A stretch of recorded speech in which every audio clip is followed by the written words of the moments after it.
Pentagon के x official तो पूरा पूरा भारत के सपोर्ट में खड़े हुए और बोल रहे हैं कि कनाडा को ग्रे लिस्ट में या फिर ब्लैक लिस्ट में डाल दिया जाए. And how Canada is the weak link as far as terror financing and terror funding, clamping down on terror funding in the world is concerned. Canada should be on the gray list, if not the black list, because of what it's been allowing to happen with regard to Khalistani extremism. तो 5 trillion की economy है, हमारा तुम्हारे साथ $10 billion का trade था, तुम उसको बंद करके बैठ गए, उसके ऊपर बैठ गए जो फ्री ट्रेड एग्रीमेंट हो रहा था. इतना तुम्हारे लिए टेररिज्म प्री है. पेंटागन के एक्स ऑफिशियल ने स्टेटमेंट दिया. आपको क्या लगता है कि भारत के पीछे क्या वाकई में ग्रे लिस्ट या ब्लैक लिस्ट कर दिया जाएगा कनाडा को? क्या ये कदम भी उठा लिया जाएगा? ये अगर दोनों के संबंध ऐसे खराब हो जाएंगे तो किसका नुकसान होगा? तो इसलिए सारे हिंदुस्तानियों को मुंह तोड़ वहां पे जवाब देना चाहिए. देखिए, बहती गंगा में सबने हाथ धोया है. बात ये सच है दोस्तों. सिर्फ मोदी जी ने जलील नहीं करा. अगर कोई ये सोचे कि सिर्फ मोदी जी ने जस्टिन ट्रूडो को जलील करा, नो, नॉट एट ऑल.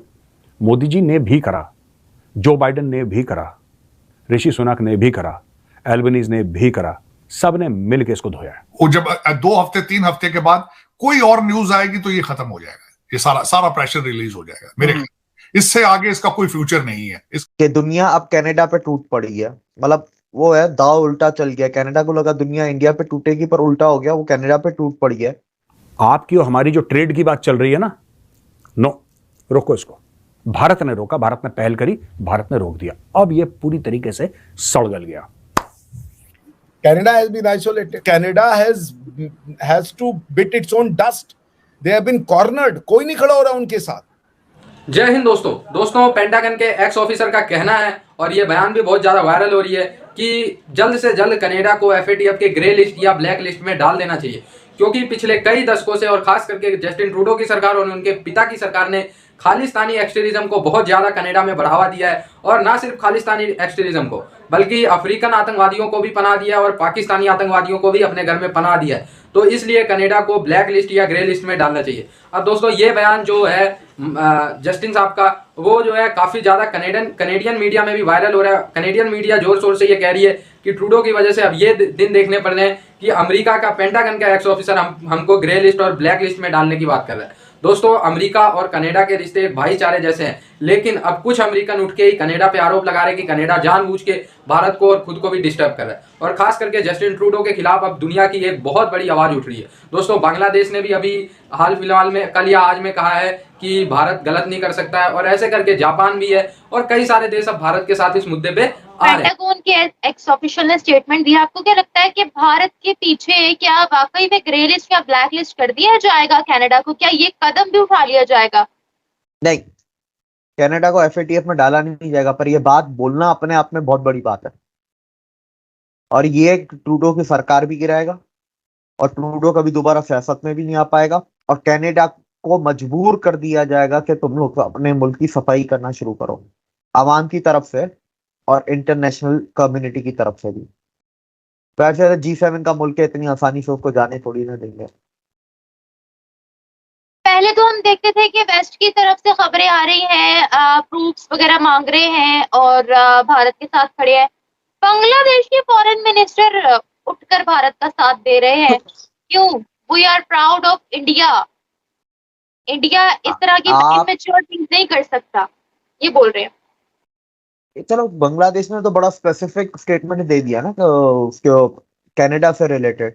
कल एक दिन में कितने बयान इंडिया की फेवर में आए हैं, आप वही देख लें. ओवरऑल इंडिया की ताकत क्या है उसका अंदाजा अगर आप लगाएं. अफ्रीकन यूनियन के प्रेसिडेंट UN में वसुदेव कुटुंबकम बोलते हैं संस्कृत में, और वो बोलते हैं मैं सीख के आया. कंबोडिया के प्राइम मिनिस्टर बोल रहे हैं, पोर्चुगल के फॉरेन मिनिस्टर हैं, उसके बाद डोमिनिका रिपब्लिक के वो तारीफ करते हैं वैक्सीनेशन के ऊपर. इसके अलावा गुआना बेसिनिया के हैं, अर्जेंटीना वाले से भी मिले हैं एस जयशंकर. उसके बाद वो और भी पता नहीं कितने लोगों से मिले, वेंग वोंग से मिले, टोरी ब्लिंकन से मिले, जापानीज फॉरेन मिनिस्टर, उनका नाम मुझे याद नहीं, उनसे भी वो मिले हैं. ठीक है, इंडिया एक अलग लेवल पर. देखें, बांग्लादेश तो करेगा ना, बांग्लादेश की मदद की है और करते आए हैं. श्रीलंका भी बोलेगा, मालदीव भी बोलेगा, नेपाल भी बोलेगा, भूटान का भी स्टेटमेंट आ गया, कल भूटान भी था. ठीक है, तो इन सब की स्टेटमेंट्स है ना, ये सब इंडिया इनकी मदद करता है. देशों में भी कुछ ऐसा ही है. देखो, आपसी जलन जो है ना, आज से 30 साल पहले, आज से 35 साल पहले आप किसी से भी ये पूछते कि जो भारत है, क्या भारत अच्छी इकोनॉमी, बड़ी इकोनॉमी बन सकता है, सब लोग मना कर देते।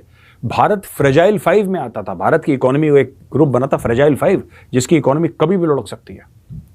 वहां से जमीन से उठ के भारत आज आसमान पे बैठा हुआ है। आपको क्या लगता है? आपको क्या लगता है सब खुश हैं बड़े? जो आपके सो कॉल्ड दोस्त हैं, जो मोदी जी से गले मिलते हैं, क्या मोदी जी को नहीं पता कि गले मिल रहा है, लेकिन इसकी दिल की धड़कनें थोड़ी ज्यादा ही तेज हो रही हैं? उनको सब पता है। He knows everything, is the prime minister of India. यार, उनको नहीं पता होगा? तो बात यह है कि जितने भी वेस्टर्न कंट्रीज हैं, ये एक हुक रखती हैं यार, ये एक हुक रखती हैं भाई, कि ठीक है इंडिया हमारे, आज अमेरिका बड़ी वाह वाह कर रहा है, क्योंकि अमेरिका को चाहिए कि चाइना के खिलाफ कोई खड़ा हो जाए। वो चाइना को थ्रेट मानते हैं, और चाइना है भी थ्रेट, पूरा वेस्टर्न वर्ल्ड मानता है। कहने की बात यह है छोटी सी कि यार देखो, ये हमारा सोचना कि हमारी तरक्की से सब लोग खुश होंगे, ऐसा नहीं है, ऐसा नहीं है। और इन लोगों का कहना कि साहब इंडिया ने निज्जर को, इंडिया को जरूरत नहीं है निज्जर को मारने की। निज्जर वैसे ही मर जाता है यार, निज्जर वैसे ही मर जाता है। ये डुनिके डुनाकू मर गया, इसके पहले कौन मर गया, ये सब आपस में एक दूसरे को ठोकते रहते हैं। आपको कुछ नहीं करना है, इंडिया को कुछ इंडिया क्यों, देखो इंडिया डिप्लोमेसी में यहां पर है, टॉप पे वर्ल्ड में। G20 समिट हो रहा है, लोग आ रहे हैं, अमेरिका का प्रेसिडेंट आ रहा है। यार यहां पे फॉरेन ऑफिस में बड़े बुद्धिमान, बड़े अकलमंद, जिसको पुराने टाइम पे कहता था ना, बड़ा विद्वान पंडित आदमी टाइप के, उस सेंस में मैं बोल रहा हूं विद्वान, ये उस टाइप के लोग बैठे हैं यहाँ पे। आपको लगता है कि ये लोग बोलेंगे कि अच्छा हमारी जितनी भी डिप्लोमेसी है, अरबों खरबों डॉलर की हमारी ट्रेड है, इकोनॉमी चल रही है, ये चल रहा है, वो चल रहा है, एक दो कौड़ी के। नेपाल को बैंकरप्ट होने से किसने बचाया? मालदीव को चाइना के डेट ट्रैप से किसने बचाया? श्रीलंका को किसने बचाया? बांग्लादेश के अंदर इन्फ्लेशन की जो स्टेबिलिटी लानी थी, ठीक है, एक स्टैग्नेंट पॉइंट के, ठीक है, जो बुरे हालात हैं उसको तो कंट्रोल में लेके आए खुद। अच्छा, तो वो इंडिया की इन्वेस्टमेंट थी। बांग्लादेश और अमेरिका के बीच में जो बर्फ किसने पिघलाई, जो अमेरिका ने सैंक्शंस लगाए हैं। देयर आर चांसेस कि आने वाले कुछ महीनों में शायद अमेरिका अपने सैंक्शन भी हटा दे बांग्लादेश के ऊपर से। सिमिलरली म्यांमार है, वो म्यांमार को देख ले। इंडिया के पास आज ताकत भी है, दिल भी है, गुर्दा भी है, और पैसा भी है। बिल्कुल सही बात है। ये स्टेटमेंट ही अपने आप में बहुत कुछ है। अब एक और खबर आ रही थी दिव्य किसी के साथ ही, जैसा कि पूरी दुनिया में भारत और कनाडा का कॉन्फ्लिक्ट चल रहा है, वैसे ही पाकिस्तान की भी एक स्टेटमेंट बड़ी वायरल हो रही है, केयर टेकर की बहुत वायरल हो रही है। अमेरिका में ये बोला गया है कि यूएस और इसराइल के टाइज बहुत अच्छे हैं, तो पाकिस्तान के केयर टेकर प्राइम मिनिस्टर ने फौरन ये बोला कि जिस तरह से अमेरिका के पास इसराइल है, वैसे चाइना के पास पाकिस्तान है। तो इस स्टेटमेंट का बड़ा मजाक उड़ाया जा रहा है। आप क्या कहते हैं इसके बारे में? देखिए, इसके बारे में मैं बस इतना कहूंगा कि इमेच्योर स्टेटमेंट है, और आपने आपको और मजीद घाटे में गिरा दिया है, और इससे ज्यादा मैं बोल नहीं सकता, क्योंकि इससे ज्यादा फिर सच की कीमत है इस मुल्क में। विवेक, आपकी नजर में क्या चाइना पाकिस्तान का दोस्त है या मफादात के लिए साथ है? क्योंकि हम लोग तो हमेशा चाइना को कहते हैं कि हमारा सबसे अच्छा दोस्त है, हिमालय से ऊंची शहद से मीठी हमारी दोस्ती है। तो आपकी नजर में चाइना और पाकिस्तान की दोस्ती क्या है?